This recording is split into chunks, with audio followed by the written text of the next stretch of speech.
Au nom du Père, du Fils et du Saint-Esprit, un seul Dieu, Amen. Aujourd'hui, c'est le 6e dimanche du Grand Carême, dimanche de l'aveugle-né, que nous appelons aussi dimanche des baptêmes. Les 5 derniers dimanches, nous avons parlé des 5 étapes du Grand Carême qui sont l'attachement, l'acceptation, la décision, le dialogue et la déception.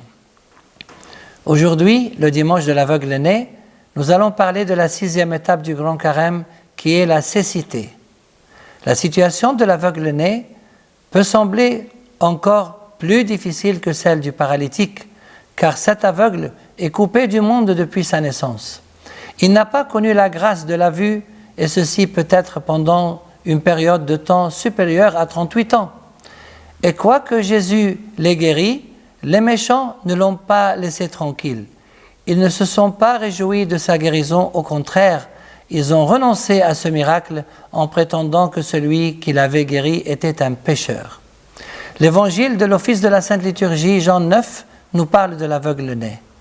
Le sujet d'aujourd'hui, chers fidèles, nous parle de la vue à la vision. De la vue à la vision. Comme remarque importante, pourquoi l'Église appelle-t-elle le dimanche de l'aveugle-né dimanche des baptêmes ? C'est parce que le fait de recouvrer la vue et de revoir est nommé éclairer ou reçu la lumière ou le renouveau dans la Sainte Bible qui utilise le même mot au sujet du baptême. En parlant de ceux qui ont été baptisés, Saint Paul a dit « Il est impossible en effet que des hommes qui un jour ont reçu la lumière, ont goûté aux dons célestes, ont eu part à l'Esprit Saint, ont savouré la parole excellente de Dieu et les forces du monde à venir, et qui pourtant sont retombés, il est impossible qu'ils trouvent une seconde fois le renouveau. » Et c'est pour cela que l'Église baptise les catéchumènes ce dimanche-là, après qu'ils aient suivi un enseignement et aient été préparés à comprendre la foi chrétienne pendant le Grand Carême. Pourquoi ? Afin qu'ils puissent participer avec toute l'Église aux prières de la Semaine Sainte, prendre la communion le dimanche des Rameaux et le jeudi saint, et finalement partager avec le Christ sa résurrection lors de la Sainte Liturgie de Pâques. Car le baptême constitue la mort et la résurrection avec le Christ. Saint Paul a dit, par le baptême, en sa mort, nous avons donc été ensevelis avec lui, afin que, comme Christ est ressuscité d'entre les morts par la gloire du Père, nous menions nous aussi une vie nouvelle. Maintenant, chers fidèles, je souhaite vous présenter quelques réactions provenant de différentes personnes à propos de l'aveugle-né. La première réaction, c'est la discussion et les débats. Ses disciples lui posèrent cette question. « Rabbi, qui a péché pour qu'il soit né aveugle, lui ou ses parents ?» Jésus répondit, « Ni lui, ni ses parents, mais c'est pour que les œuvres de Dieu se manifestent en lui. » Les 2 raisons pour lesquelles les disciples de Jésus lui ont posé cette question étaient les suivantes. La première raison, du point de vue de certains, cet aveugle-né a péché dans une vie précédente de sorte qu'il est né aveugle. On peut supposer que quelques-uns parmi eux avaient entendu parler de la réincarnation et que cet aveugle, de leur point de vue, se retrouvait puni dans une seconde vie. La seconde, selon la loi de Moïse, il a hérité cette maladie de ses parents ou de ses arrière-grands-parents. Car Dieu a dit à Moïse, « C'est moi le Seigneur, ton Dieu, un Dieu exigeant, poursuivant la faute des pères chez les fils sur 3 et 4 générations s'ils me haïssent. » Alors Jésus les a rassurés que cette maladie, comme beaucoup d'autres, n'était pas liée au péché, mais pouvait permettre que les œuvres de Dieu se manifestent en lui. En fait, c'est un miracle de création plutôt qu'un miracle de guérison.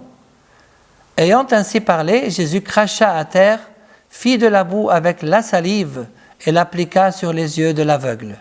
Et il lui dit, « Va te laver à la piscine de Siloé », ce qui signifie « envoyer ». L'aveugle y alla, il se lava et à son retour, il voyait. Jésus montre sa divinité en donnant des yeux à l'aveugle de la même manière dont Dieu a procédé pour créer Adam. Saint Jean Chrysostome dit que la puissance divine du Christ pour guérir dépasse la nature. Il n'est pas limité à une certaine façon de guérir. Il peut agir une fois par sa parole, une autre par sa volonté, une troisième en touchant le malade, une quatrième en crachant à terre et faisant de la boue, et ainsi de suite. Le fait que l'aveugle soit allé à la piscine pour se laver représente le côté humain que chacun d'entre nous doit endosser pour obéir à Dieu. Dieu ne va pas nous guérir malgré nous, car il respecte notre libre arbitre qui peut nous conduire à l'accepter ou à le rejeter. Il va sans dire que cet aveugle avait une confiance totale en Jésus, car logiquement, le fait de mettre de la boue sur les yeux aurait pu causer une infection. Il avait aussi grand espoir de guérir à cause de ce handicap énorme qui datait depuis sa naissance. Et il était donc prêt à faire tout ce qu'on lui demandait pour guérir. Une autre réaction, la curiosité, le doute et le soupçon. Les gens du voisinage et ceux qui auparavant avaient l'habitude de le voir, car c'était un mendiant, disaient « N'est-ce pas celui qui était assis à mendier ?» Les uns disaient « C'est bien lui ». D'autres disaient « Mais non, c'est quelqu'un qui lui ressemble ». Mais l'aveugle affirmait « C'est bien moi ». La curiosité, c'est le vouloir tout savoir. Malheureusement, il y a des gens qui aiment avoir les nouvelles des autres par simple curiosité plutôt que de se mêler de leurs propres affaires. Comme l'histoire de Saint Pierre l'apôtre, après la résurrection du Christ, Jésus parla ainsi pour indiquer de quelle mort Pierre devait glorifier Dieu. Et après cette parole, il lui dit « Suis-moi ». Pierre, s'étant retourné, vit derrière lui le disciple que Jésus aimait, Saint Jean l'apôtre. Quand il le vit, Pierre dit à Jésus « Et lui, Seigneur, que lui arrivera-t-il » Jésus lui répondit « Si je veux qu'il demeure jusqu'à ce que je revienne, que t'importe, toi suis-moi. » Le doute et le soupçon, c'est vrai qu'il était très difficile aux gens qui le connaissaient, qui connaissaient l'aveugle-né, de le reconnaître après que Jésus lui ait donné des yeux qui le rendaient méconnaissable. C'est pour cela qu'il a fallu que celui qui était précédemment aveugle confirme son identité. Une autre réaction, la critique et le jugement. Parmi les pharisiens, les uns disaient « Cet individu n'observe pas le sabbat. Il n'est donc pas de Dieu. » Mais d'autres disaient « Comment un homme pécheur aurait-il le pouvoir d'opérer de tels signes ?» Et c'était la division entre eux. Malheureusement, il est très facile de critiquer et de juger les autres. Mais en ce faisant, c'est le rôle de Dieu lui-même que nous prenons. Saint Paul nous dit « Qui es-tu pour juger un serviteur qui ne t'appartient pas ? Qu'il tienne bon ou qu'il tombe, cela regarde son propre maître, et il tiendra bon, car le Seigneur a le pouvoir de le faire tenir. » Une autre réaction, l'endurcissement du cœur. Les autorités juives refusèrent de croire qu'il avait été aveugle et qu'il avait recouvré la vue. Ils ont douté à cause d'un manque d'amour. Au sujet de l'amour, saint Paul a dit « Il excuse tout, il croit tout, il espère tout, il endure tout. » Une autre réaction, peur et lâcheté. Les autorités juives posèrent cette question aux parents. « Cet homme, est-il bien votre fils, dont vous prétendez qu'il est né aveugle? Alors, comment voit-il maintenant ?» Les parents leur répondirent « Nous sommes certains que c'est bien notre fils et qu'il est né aveugle. Comment maintenant il voit? Nous l'ignorons. Qui lui a ouvert les yeux? Nous l'ignorons. Interrogez-le. Il est assez grand qu'il s'explique lui-même à son sujet. » Ses parents parlèrent ainsi parce qu'ils avaient peur des autorités juives. Celles-ci étaient déjà convenues d'exclure de la synagogue quiconque confesserait que Jésus est le Messie. Voilà pourquoi les parents dirent « Il est assez grand, interrogez-le. » Quelle honte! Pour ne pas être exclus de la synagogue, les parents de l'aveugle-né avaient peur d'annoncer leur joie face à la guérison miraculeuse de leur fils. Le Christ ne veut jamais que ses enfants aient peur des gens. Il nous a dit, ne craignez pas ceux qui tuent le corps, mais ne peuvent tuer l'âme. Craignez bien plutôt celui qui peut faire périr âme et corps dans la géhenne. Les lâches seront les premiers à être interdits d'entrer au royaume de Dieu. Saint Jean nous dit dans l'Apocalypse, « Quant aux lâches, aux infidèles, aux dépravés, aux meurtriers, aux impudiques, aux magiciens, aux idolâtres et à tous les menteurs, leur part se trouve dans l'étang embrasé de feu et de soufre, c'est la seconde mort. » Une septième réaction, qui est l'affection et la tendresse. Jésus apprit qu'il l'avait chassé, il vint alors le trouver. Rappelez-vous bien que c'est Jésus qui nous cherche partout pour nous guérir. Il est allé vers la Samaritaine, vers le paralytique, et aujourd'hui il vient vers l'aveugle-né. Le Christ est allé retrouver l'aveugle-né pour le réconforter et le soutenir après que les responsables l'aient jeté dehors. Également pour l'encourager et le guider vers lui après son témoignage courageux devant les autorités du peuple. Quelle contradiction entre la tendresse de Jésus et la méchanceté des pharisiens qui ont préjugé de plusieurs fausses accusations. L'aveugle-né témoigne de Jésus. Son témoignage montre une progression ascendante. D'abord, il a dit qu'il est un homme. « Tes yeux, comment se sont-ils ouverts ?» Il répondit, « L'homme qu'on appelle Jésus a fait de la boue, m'en a frotté les yeux et m'a dit, « Va à Siloé et lave-toi. » Alors moi, j'y suis allé, je me suis lavé et j'ai retrouvé la vue. Après, il a dit qu'il est un prophète. « Et toi, que dis-tu de celui qui t'a ouvert les yeux ?» Il répondit, « C'est un prophète. » Troisièmement, il a dit qu'il est de Dieu. Il a dit, si cet homme n'était pas de Dieu, il ne pourrait rien faire. Et finalement, il a dit qu'il est le Fils de l'homme. Jésus apprit qu'il l'avait chassé. Il vint alors le trouver et lui dit, « Crois-tu, toi, au Fils de l'homme ?» Et lui de répondre, « Qui est-il, Seigneur, pour que je croie en lui ?» Jésus lui dit, « Eh bien, tu l'as vu, c'est celui qui te parle. » L'homme dit, « Je crois, Seigneur », et il se prosterna devant lui. L'aveugle-né s'est prosterné devant le Fils de l'homme, car il a compris que c'est lui, Dieu, qui est venu sur terre pour sauver l'être humain, et c'est la raison pour laquelle les gens l'ont appelé à plusieurs reprises Fils de l'homme. Quant aux 4 accusations des méchants contre Jésus, d'abord, ils ont dit que cet individu n'observe pas le sabbat, il n'est donc pas de Dieu. Puis ils ont dit, nous savons, nous, que cet homme est un pécheur. L'aveugle-né a répondu directement au point principal de la discussion. Il leur répondit, je ne sais si c'est un pécheur, je ne sais qu'une chose, j'étais aveugle et maintenant je vois. C'est une réalité claire que l'aveugle-né ne peut pas renier. Mais parce que les personnes à qui il s'adresse sont méchantes, elles n'arrêtent pas de lui poser des questions dans le but de trouver de nouvelles fausses accusations contre Jésus. Ils lui dirent, « Que t'a-t-il fait? Comment t'a-t-il ouvert les yeux ?» Il leur répondit, « Je vous l'ai déjà raconté, mais vous n'avez pas écouté. Pourquoi voulez-vous l'entendre encore une fois? N'auriez-vous pas le désir de devenir ses disciples, vous aussi ?» Troisième accusation, ils lui ont dit, « C'est toi qui es son disciple, nous sommes disciples de Moïse. » Comme si le fait d'être disciple de Jésus est un blasphème, un crime ou une honte.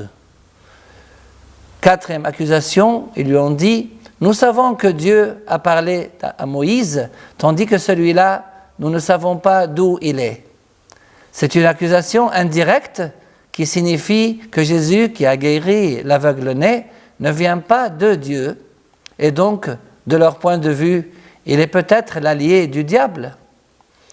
Moïse lui-même, qui avait parlé avec Dieu, n'a jamais accompli un tel miracle. Par conséquent, Du point de vue de l'aveugle-né, le Christ est Dieu le Créateur, tandis que Moïse n'est qu'un prophète. La réponse de l'aveugle-né était très percutante et claire. L'homme leur répondit, « C'est bien là, en effet, l'étonnant, que vous ne sachiez pas d'où il est alors qu'il m'a ouvert les yeux. Dieu, nous le savons, n'exauce pas les pécheurs, mais si un homme est pieux et fait sa volonté, Dieu l'exauce. Jamais on n'a entendu dire que quelqu'un ait ouvert les yeux d'un aveugle de naissance. Si cet homme n'était pas de Dieu, il ne pourrait rien faire. » Ils se sont permis d'accuser aussi l'aveugle-né. Ils lui ont dit, « Tu es né tout entier dans le péché et tu viens nous faire la leçon ?» Et ils le jetèrent dehors. Comment se sont-ils permis de juger l'aveugle-né et de dire qu'il était né dans le péché? Il existe de nombreuses maladies qui ne sont pas le fruit du péché. Ils se sont montrés injustes envers l'aveugle-né. Ils l'ont jeté dehors. C'est le prix que chaque personne honnête paie quand elle témoigne et dit la vérité devant des responsables qui se montrent aussi méchants qu'injustes. Quant au jugement de Jésus, Jésus dit alors, « C'est pour un jugement que je suis venu dans le monde, pour que ceux qui ne voyaient pas voient et que ceux qui voyaient deviennent aveugles. » Les pharisiens qui étaient avec lui entendirent ces paroles et lui dirent, « Est-ce que par hasard nous serions des aveugles, nous aussi ?» Jésus leur répondit, « Si vous étiez des aveugles, vous n'auriez pas de péché. Mais à présent, vous dites, nous voyons, votre péché demeure. » Ces gens-là, en fait, ils ont la vue, mais ils n'ont pas la vision. Il y a une très grande différence entre la vue et la vision. C'est pour cela que dans l'oraison de l'Évangile, qu'elle soit celle de la Sainte Liturgie ou celle de l'office de l'encens du soir ou de l'aube, nous disons « Quant à vous, heureux sont vos yeux parce qu'ils voient et heureuses sont vos oreilles parce qu'elles entendent. » Car il existe des yeux qui, comme ceux de ces personnes mal intentionnées, deviennent aveugles. Jésus leur annonce que leur péché n'est pas pardonné, car il les a jugés spirituellement aveugles, bien que leurs yeux fonctionnent correctement, c'est leur cœur qui est aveuglé et non pas leurs yeux. Comme conclusion, chers fidèles, la 7e et dernière étape du Grand Carême est le désespoir. Une odeur nauséabonde se répand car Lazare est mort depuis 4 jours, ce qui symbolise le désespoir et le péché qui nous mènent à la mort. Ici, la situation de Lazare est beaucoup plus difficile que celle de l'aveugle-né, car l'être humain qui est mort par le péché avait besoin que le Christ meure à sa place pour le sauver et non seulement pour le guérir. Et c'est la raison pour laquelle le dimanche des Rameaux est marqué par la rentrée triomphale de Jésus à Jérusalem en tant que roi de la paix. Son but est d'accomplir sa plus grande mission sur terre, qui consiste à mourir pour nous sur la croix le vendredi saint et finalement à vaincre la mort par sa résurrection le dimanche de Pâques, une résurrection qui ne sera jamais suivie par la mort. Donc, pour conserver à l'esprit la progression ascendante des épreuves et du péché dans les évangiles des 7 dimanches du Grand Carême, rappelez-vous les lettres A, D et C. 2A, 3D, 1C et 1D. Les 2A, attachement et acceptation. Les 3D, décision, dialogue et déception. Le 1C, cécité. Le 1D, c'est le désespoir. Que notre Seigneur Jésus nous aide à ne pas nous attacher au péché, à ne pas l'accepter, à prendre les décisions vitales au moment convenable, à dialoguer avec lui pour découvrir sa bonne volonté, à éviter d'être déçu, à posséder une vision spirituelle saine et à ne jamais tomber dans le désespoir, et gloire à lui éternellement.